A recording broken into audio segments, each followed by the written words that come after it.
a este acto legislativo que ya hoy enfrenta su último debate en la plenaria del Senado. Debo advertir que el Polo Democrático Alternativo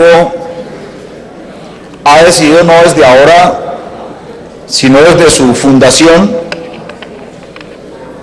y en el acuerdo político que le da origen a este proyecto de izquierda democrática, uno de nuestros pilares, y lo he reiterado aquí en múltiples ocasiones, ha sido propender por una solución negociada al conflicto armado y social que se vive en este país.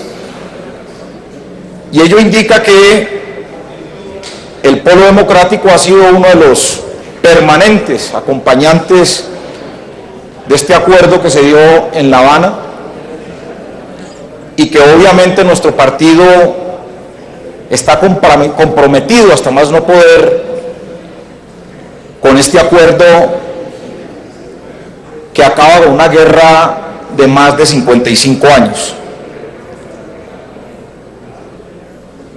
Hemos discutido ya en la Comisión Primera de fondo este acto legislativo porque tenemos que decirle al país que está opinando muy poco en estos temas de fast track, un país que debería estar inclusive mucho más informado,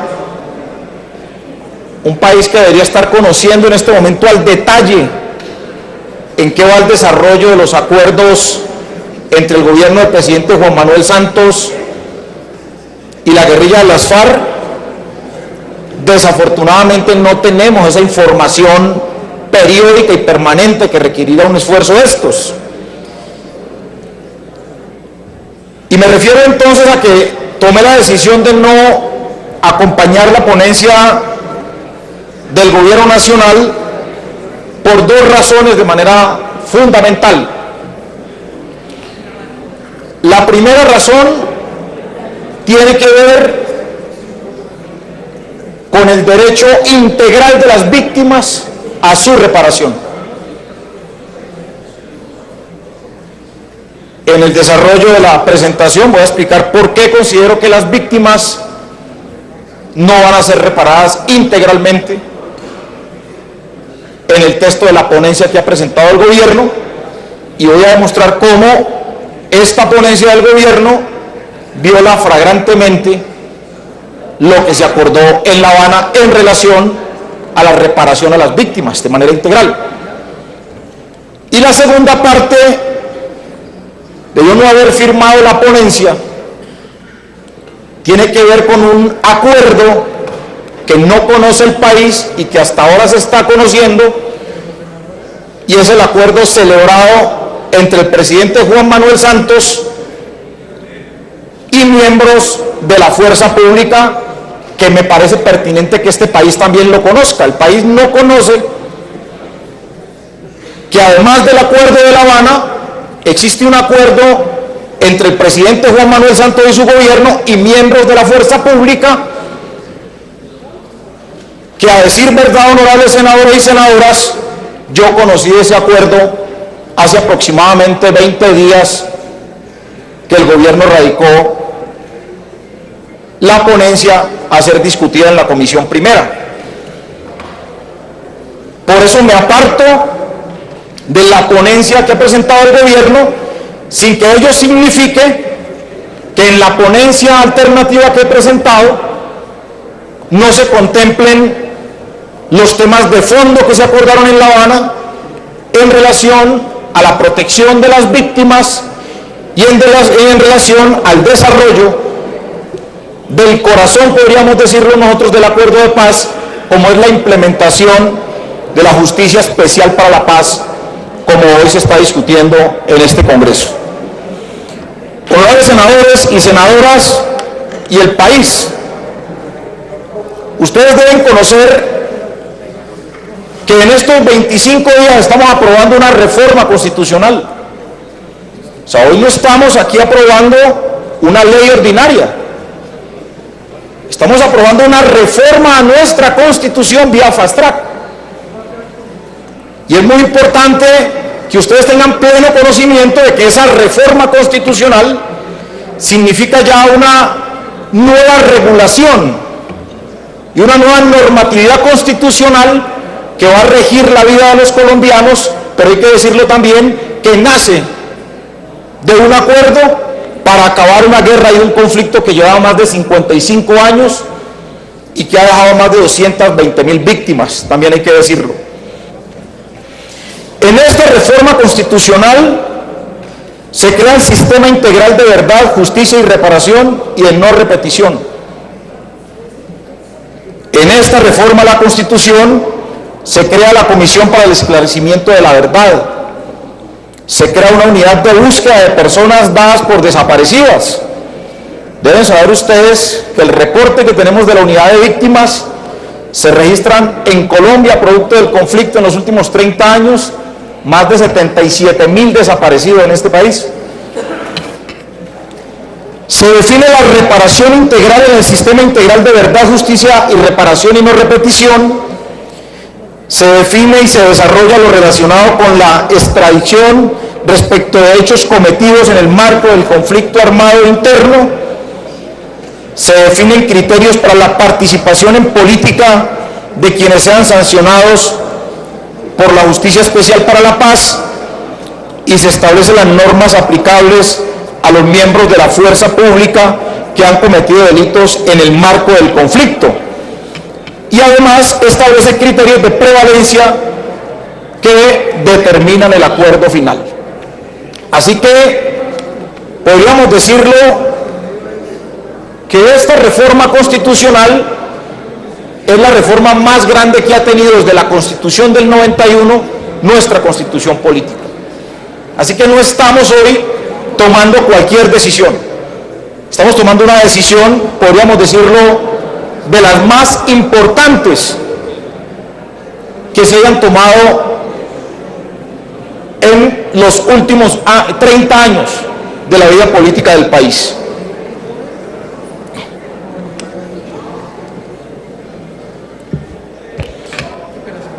Quiero iniciar esta intervención en esta primera parte de víctimas trayendo a la memoria del país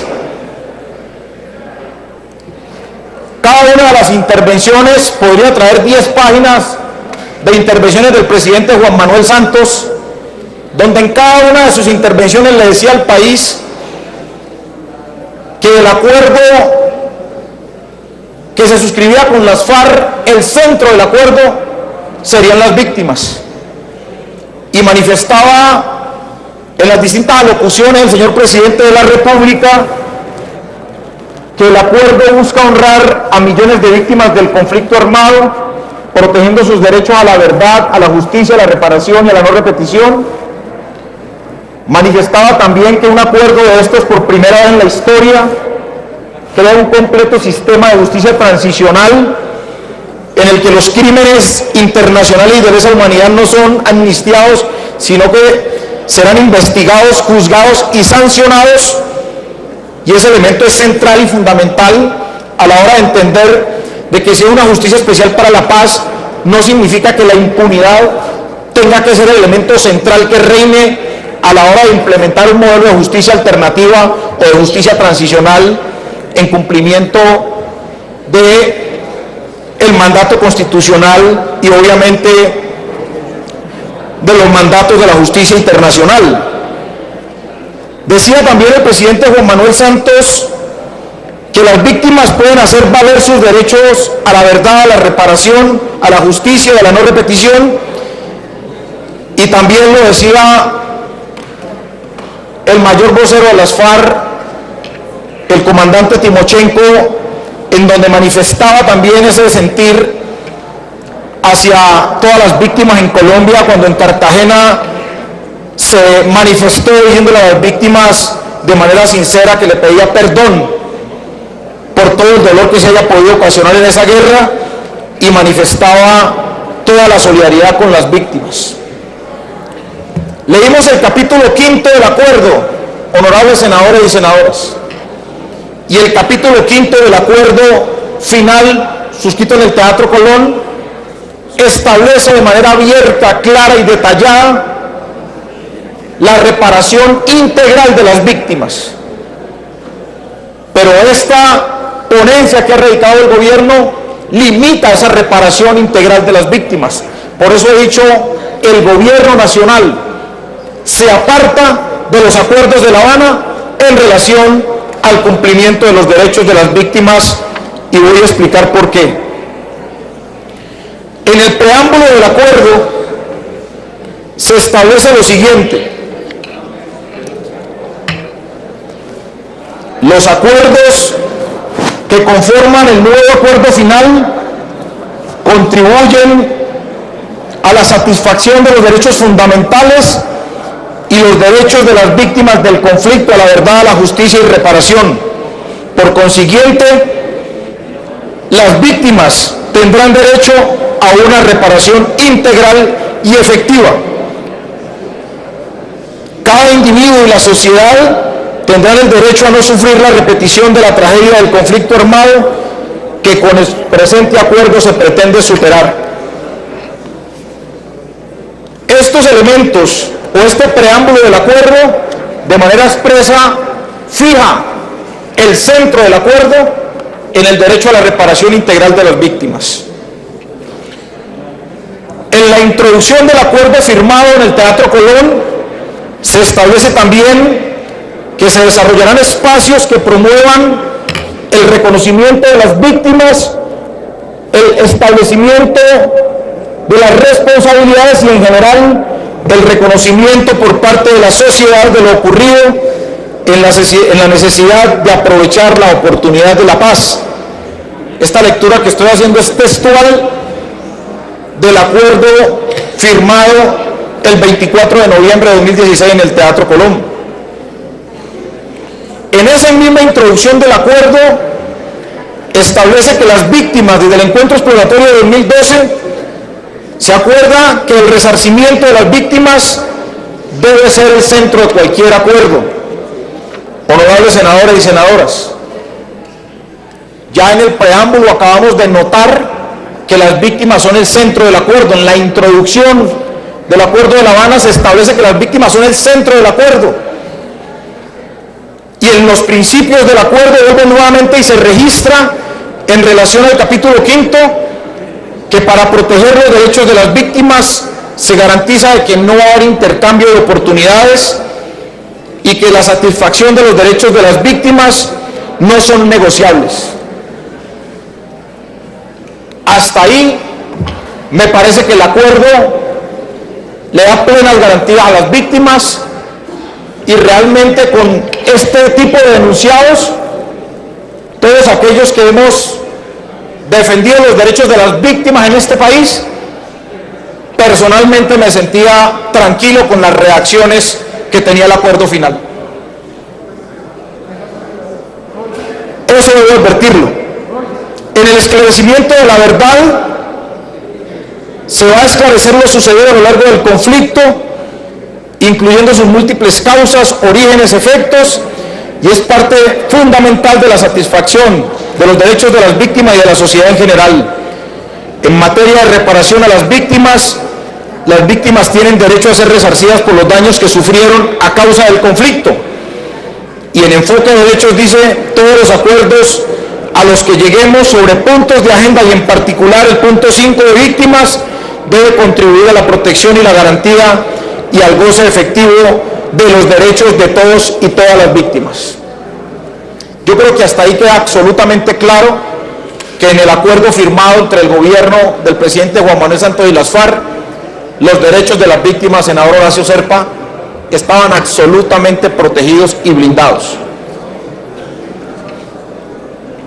En el marco de la audiencia pública que desarrollamos en la Comisión Primera, varias organizaciones de derechos humanos manifestaron lo siguiente: esta ponencia del gobierno no tiene una adecuada participación de las víctimas del conflicto armado en los temas relacionados con la implementación de la Justicia Especial para la Paz.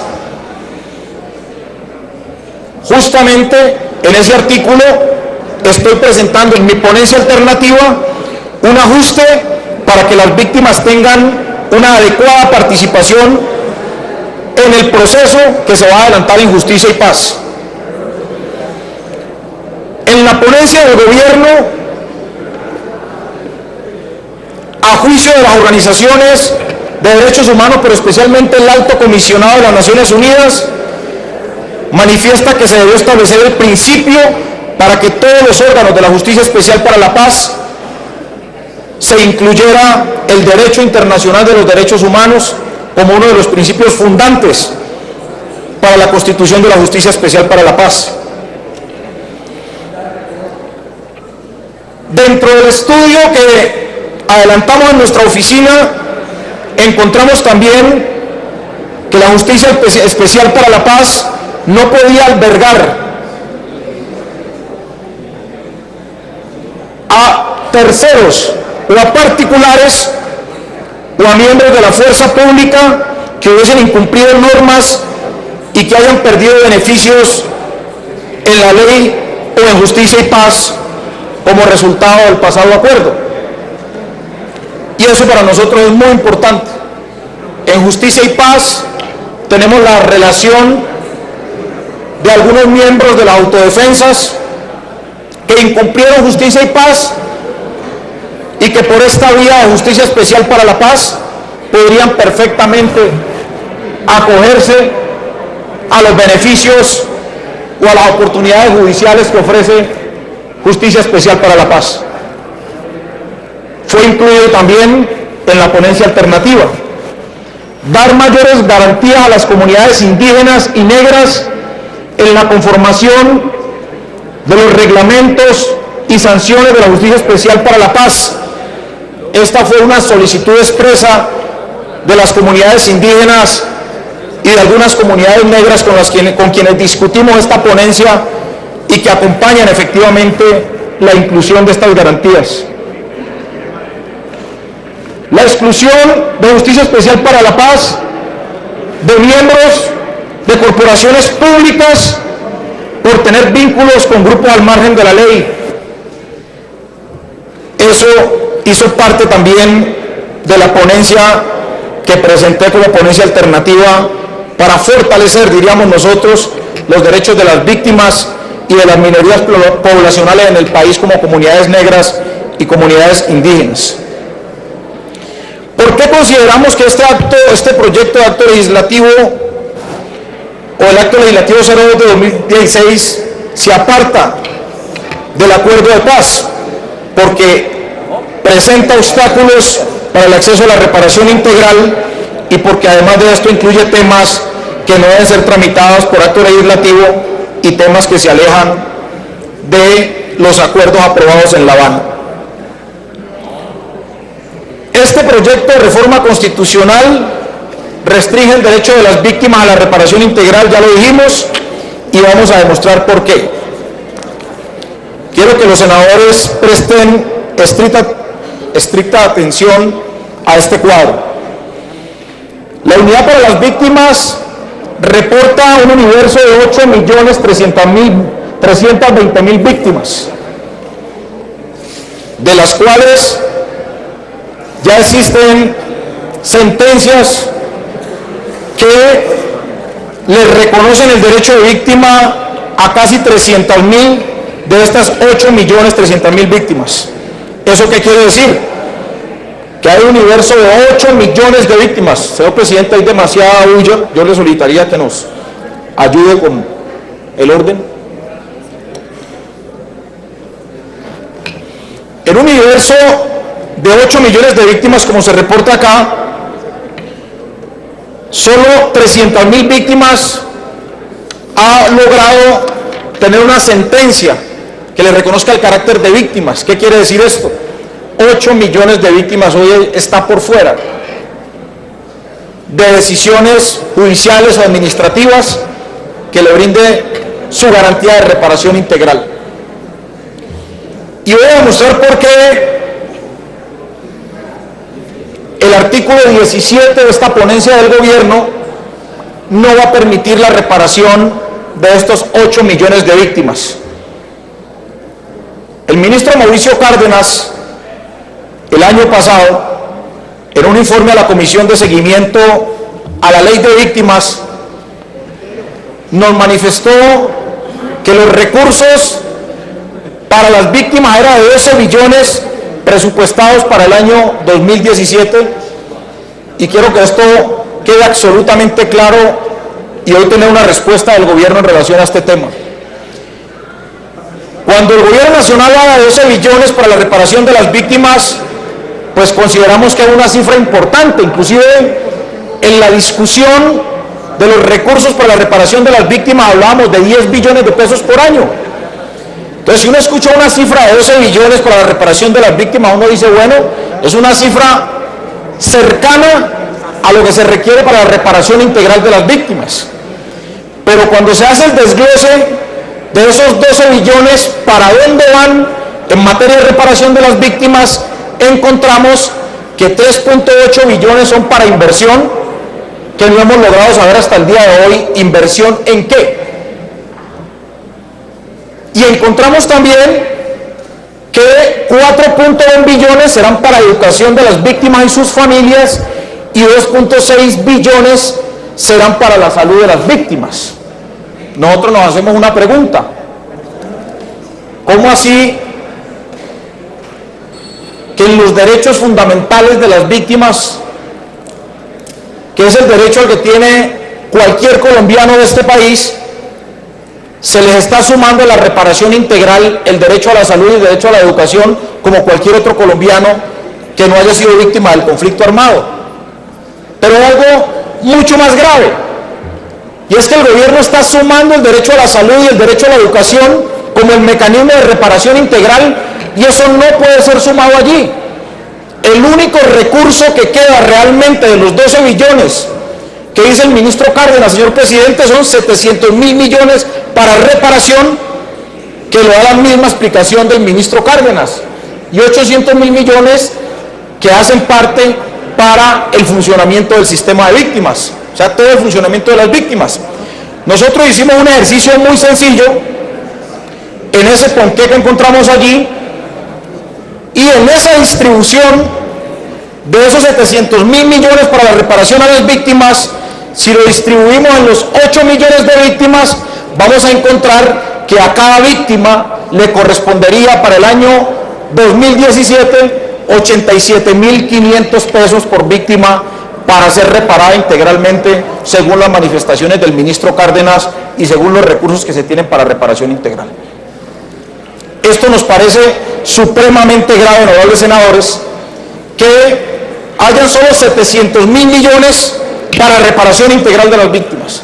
Entonces ustedes dirán, ¿qué tiene que ver esto con esta reforma constitucional que se va a implementar en el país? Pues yo me demoré casi 15 minutos o 10 minutos explicando que el gobierno nacional, en todos los elementos del acuerdo de La Habana, establecían que el centro del acuerdo iban a ser las víctimas. La pregunta que me hago yo hoy: ¿estos 87.500 pesos son el centro o el corazón del acuerdo de paz firmado entre el gobierno y las FARC? ¿Será que esos 87.500 pesos por víctima hacen parte de todos estos derechos que fueron enunciados en el acuerdo de La Habana, pero que en esta reforma constitucional no están establecidos? Pues no, porque finalmente 87.500 pesos al año por víctima no repara integralmente a nadie. Y todos sabemos las condiciones de las víctimas en este país, y por eso he dicho que este es un tema que de manera grave afecta los derechos de las víctimas, y por eso las víctimas no son el centro de este acuerdo de paz. El artículo 17, honorables senadores y senadoras, establece que la reparación de las víctimas, y voy a leerlo textualmente para que podamos darle una mejor interpretación. En la ponencia del gobierno, el artículo 17 transitorio dice que la reparación de las víctimas se hará con acceso y la equidad en la distribución de los recursos disponibles. No puede ser que una reforma constitucional sujete la reparación integral de las víctimas a los recursos disponibles. Pues es obvio que lo que estamos viendo en el presupuesto del año 2017 son 700.000 millones para reparación integral, y a la hora de las víctimas reclamar su derecho a la reparación integral, le van a decir es que los recursos disponibles son 700.000 millones, no hay más recursos disponibles. Así que este artículo 17, por eso presento en mi ponencia una propuesta alternativa, y es que se elimine la palabra disponible. ¿Y para qué eliminar la palabra disponible? Pues para que el Estado, el gobierno colombiano, se aplique y no le ponga una limitación a la reparación integral de las víctimas, porque sería cercenar su derecho constitucional a una reparación integral. Y quiero reiterarlo, el artículo es verdad, lo mejoraron un poco, pero esa parte de disponibles quedó, y quiero decir que está una clara contravención al artículo 334 de la Constitución Política, que en el parágrafo final, senador Luis Adelis, en la parte final del artículo 334 de la Constitución Política dice que al interpretar el presente artículo de la Constitución, bajo ninguna circunstancia, autoridad alguna de alguna naturaleza, administrativa, legislativa o judicial, podrá invocar la sostenibilidad fiscal para menoscabar los derechos fundamentales o restringir su alcance o negar la protección efectiva. Así que, de manera constitucional, se le impide a este Congreso y se le impide al Gobierno Nacional limitar los derechos económicos para la reparación integral de las víctimas. Y eso es lo que justamente he venido a reclamar hoy con esta ponencia alternativa. No puede el Gobierno Nacional, honorables senadores, honorables senadoras, no puede el Gobierno Nacional ni este Congreso limitar a recursos disponibles la reparación integral a las víctimas. Por eso estoy solicitando en mi ponencia alternativa retirar la palabra disponible y que la expresión reparación integral de las víctimas, y el gobierno debe aplicarse a esa reparación. Eso pues aspiro que quede absolutamente claro y no haya pues ahí ningún tipo de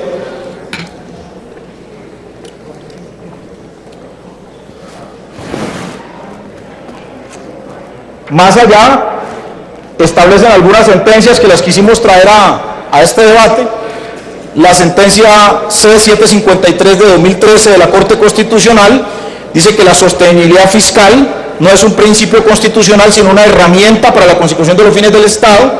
La sostenibilidad fiscal es por mandato superior un criterio orientador meramente, y la sostenibilidad fiscal no puede entonces estrechar la posibilidad de la reparación económica de las víctimas. Lo que quiero decir entonces es que ese artículo 17, con la palabra disponibles, está limitando el derecho fundamental que tienen las víctimas a su reparación integral, y he solicitado que sea retirado pues como un inmodificable en esta solicitud.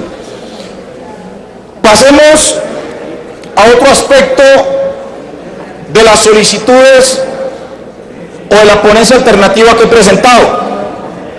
La ley 1820 de amnistía e indulto, aprobada por nosotros acá, establece en el artículo 41 que la acción de indemnización de perjuicios derivada de la conducta punible y la responsabilidad derivada de la acción de repetición cuando el amnistiado haya cumplido funciones públicas.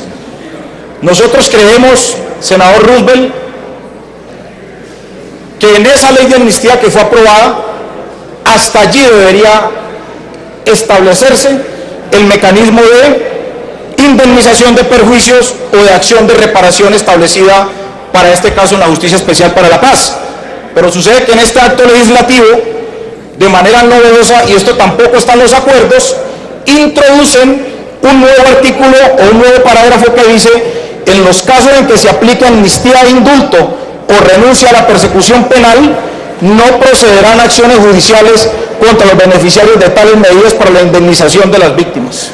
Esto es supremamente grave, porque finalmente el cerrarle el paso a que autores de crímenes y en su derecho natural de las víctimas a reclamar, negarles la posibilidad a solicitarles en acción de reparación, concretar los perjuicios que le fueron causados y llevar a actos legislativos la imposibilidad de que las víctimas reclamen, es algo abiertamente violatorio de los derechos humanos de las víctimas en el país.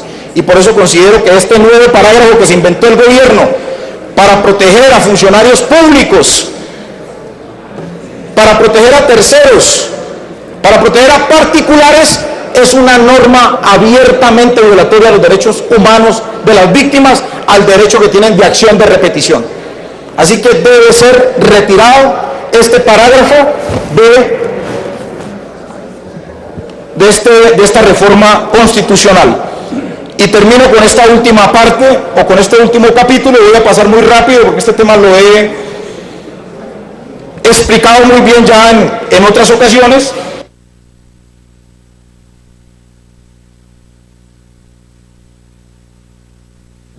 Siga, senador. ¿Cuánto tiempo más necesita?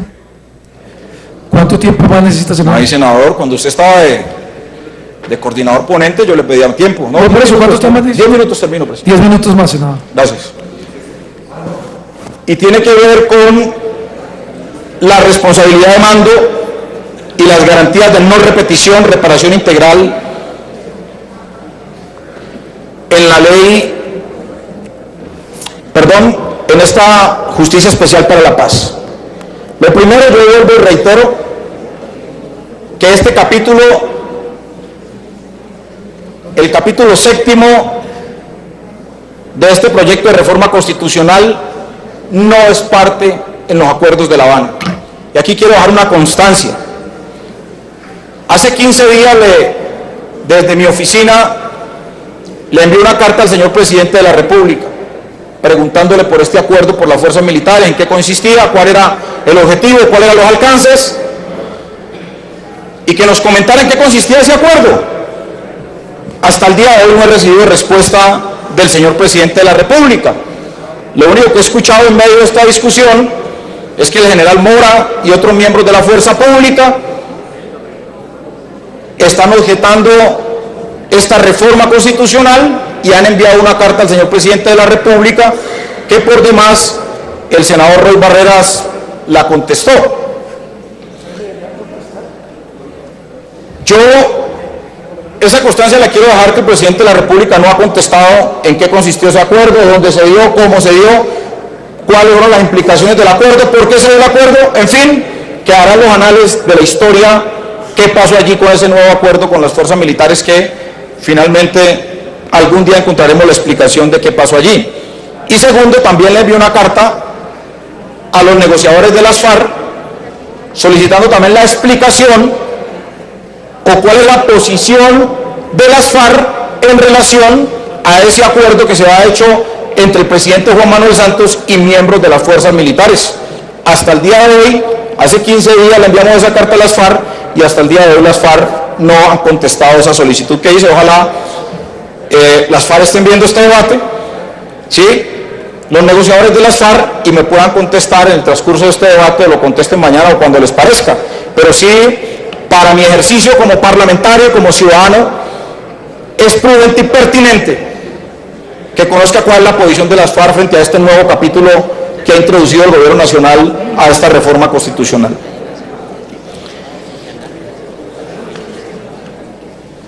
El artículo 23, al cual nos referimos,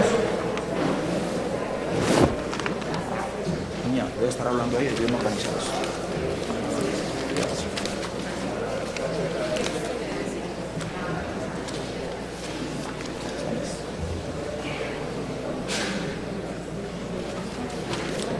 El artículo 23, al que me voy a referir, tiene que ver con ese capítulo nuevo del que les estoy hablando.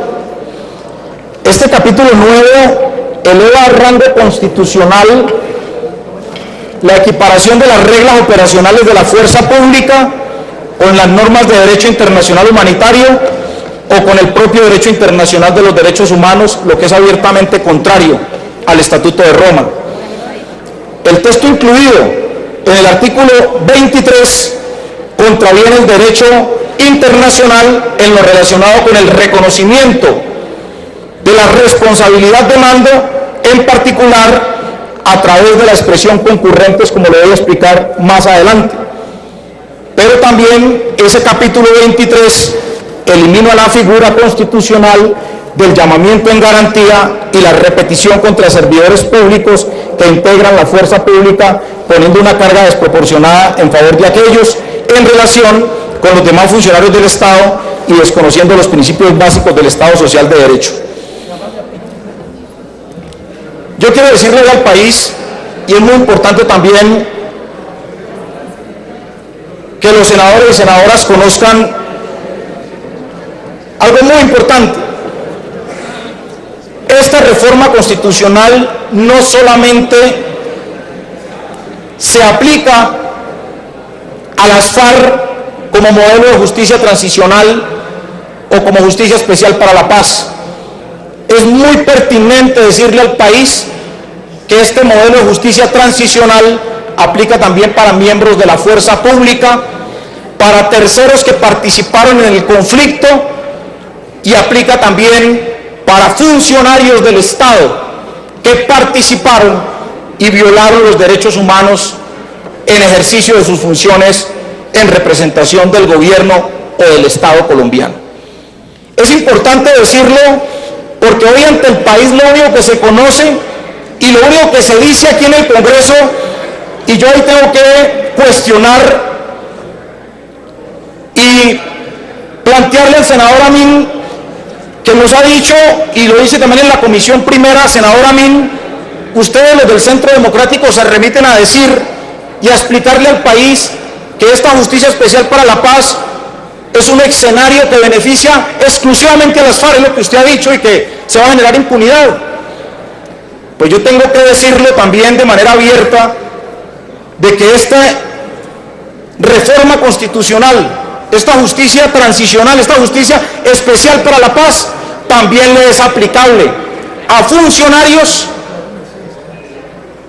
que participaron en el gobierno del expresidente Álvaro Uribe Vélez, que perfectamente pueden acogerse a este tipo de justicia especial para la paz. Y voy a poner un ejemplo. Eso es, lo que estoy hablando es estrictamente cierto. El doctor Diego Palacios, en una entrevista en la revista Semana, lo dijo de manera clara y directa, que estaba en la posibilidad de acogerse a este tipo de normas. Y yo quiero que eso le quede claro también al país, porque el país también lo debe saber, y eso no lo estoy diciendo por mal o por bien. Eso no le puede gustar o no al Centro Democrático, pero es la verdad. Esto le puede servir o le es aplicable también a terceros que financiaron organizaciones al margen de la ley, incluyendo terceros, empresas que financiaron grupos paramilitares en este país. Eso hay que decírselo al país, pero eso no se lo estamos diciendo a Colombia, y Colombia debe saberlo. Y este acto legislativo, esta reforma constitucional, también le es aplicable a dirigentes políticos que quieran en su momento acogerse a este tipo de justicia transicional. Esa es la verdad. Entonces hay que tumbar el mito, y lo reitero como lo dije en su momento en la comisión primera. Yo aquí no funjo ni como vocero de las FARC, ni como vocero del presidente Juan Manuel Santos y su gobierno. Mi actuación la desarrollo como senador de la República, representando a los ciudadanos de este país, y de ninguna manera a las FARC, ni mucho menos, ni mucho más al gobierno del presidente Juan Manuel Santos. Entonces esa es la verdad de quienes serían sujetos de acogerse a esta justicia transicional que se va a aprobar el día de hoy o el día de mañana, o se va a improbar, no sé en qué va a quedar esto. Finalmente, ¿qué quiero decir? Hay diríamos nosotros, una preocupación de algunos miembros de la fuerza pública con esta ponencia. Inclusive me han dicho, hombre, usted está muy duro con esa posición frente a los militares. Esa postura suya es muy fuerte porque usted quiere es que los militares sean enjuiciados en unas condiciones especiales. No, yo tengo que decirle hoy al país que las fuerzas militares merecen mi mayor respeto y mi mayor admiración. 450.000 hombres y mujeres de la fuerza pública requieren mi mayor respeto y mi mayor admiración, pero también hay que decirle al país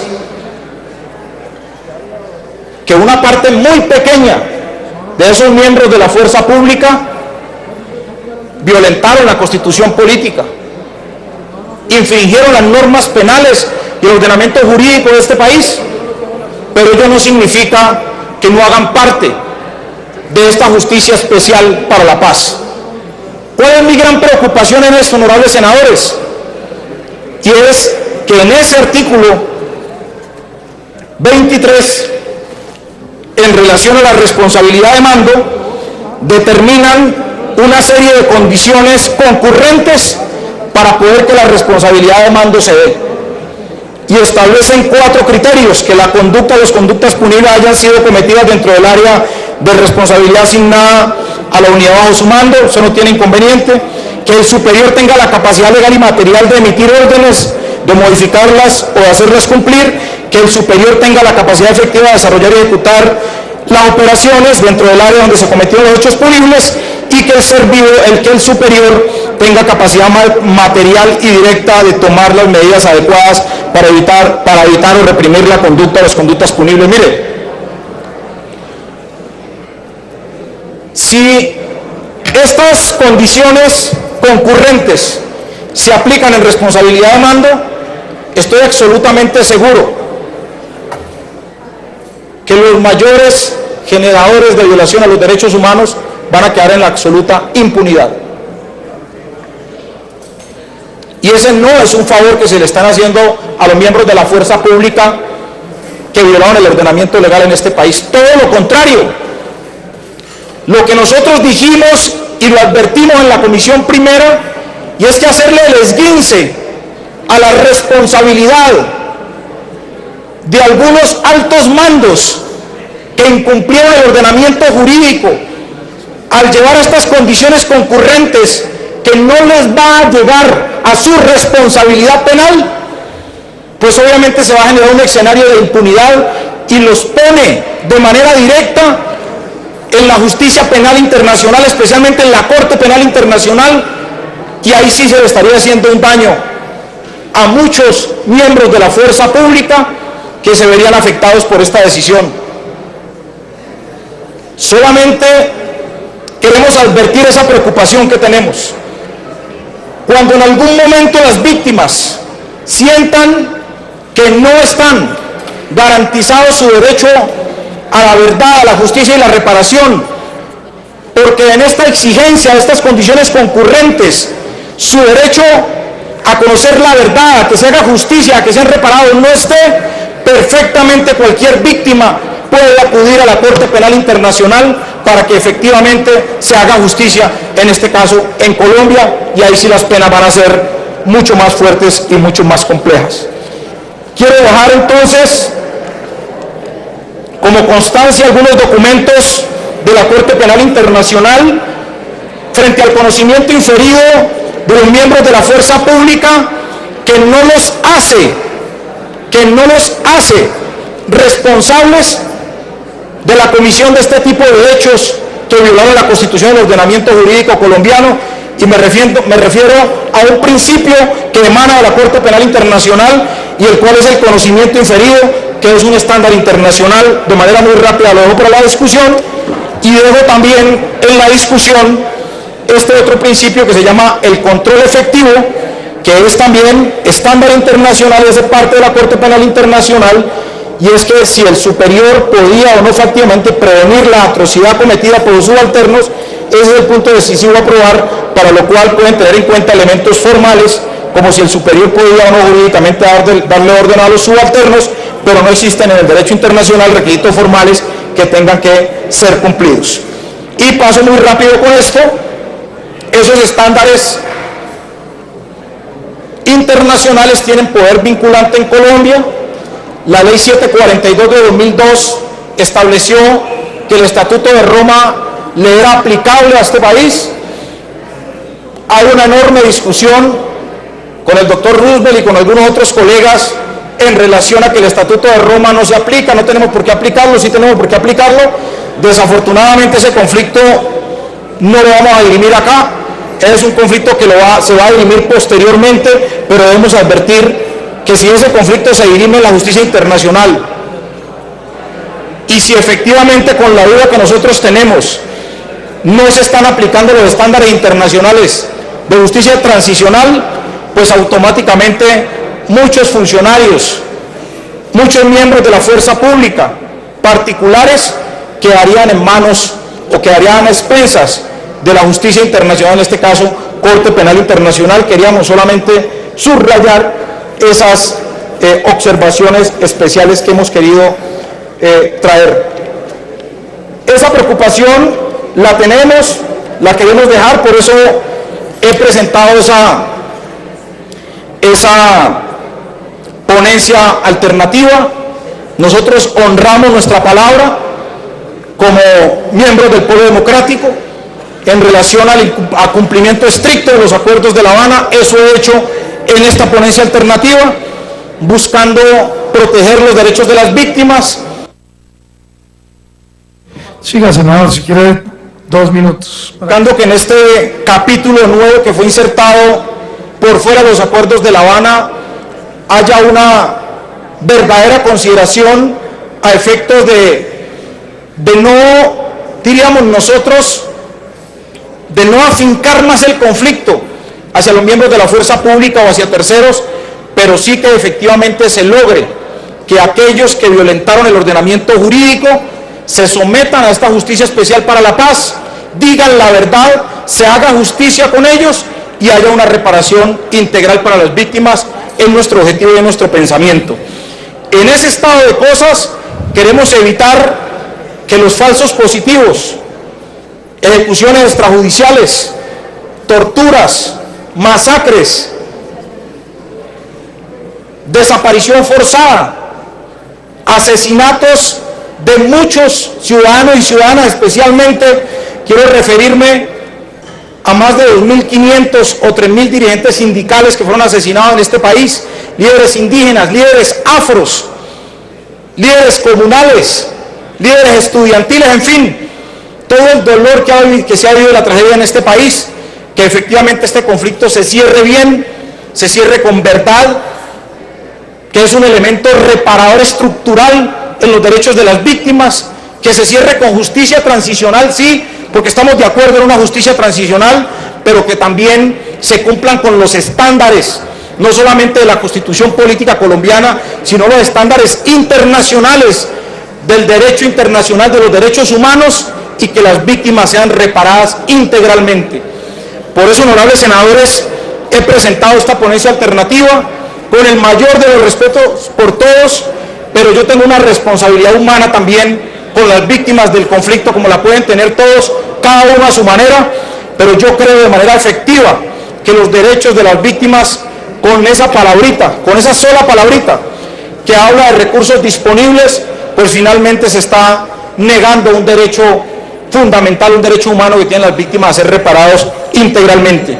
De esta manera, señor presidente, dejo presentada mi ponencia de esta postura alternativa que tenemos, buscando que estos aspectos logren cambiarse. Debo reconocer que algunos cuestionamientos, pero también algunas observaciones que hice en la comisión primera fueron tenidos en cuenta para esta ponencia, senador Roosevelt, debo advertirlo, yo me imagino que usted referirá a ellos ahora, pero también queda la preocupación en estos dos temas que son de absoluta importancia, pues para la consolidación de una paz duradera, como se ha dicho aquí, y de la reconciliación en Colombia. Muchas gracias, señor presidente. A usted, senador. Senador Roosevelt, simplemente para que diga algunas cosas y votamos la ponencia modificativa. Sí, muchas gracias. Vamos a votar primero esta y después la de Claudia. Es que son dos diferentes. Muchas gracias, señor presidente. Permítame primero que todo felicitar al doctor Alexander López por esta presentación de su ponencia, que controvierte algunos puntos importantes de la ponencia mayoritaria que hemos presentado. Yo quisiera, señor presidente, como se lo advertí en un comienzo, que las respuestas a los dos asuntos de fondo de la ponencia del doctor Alexander López tengan una respuesta desde el gobierno.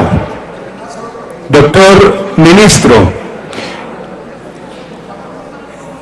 estoy solicitando que desde el gobierno haya una respuesta a los dos asuntos de fondo de la ponencia del doctor Alexander López. En materia de reparación, el doctor Alexander López trae unas cifras que necesariamente quien puede controvertirlas es el vocero del gobierno.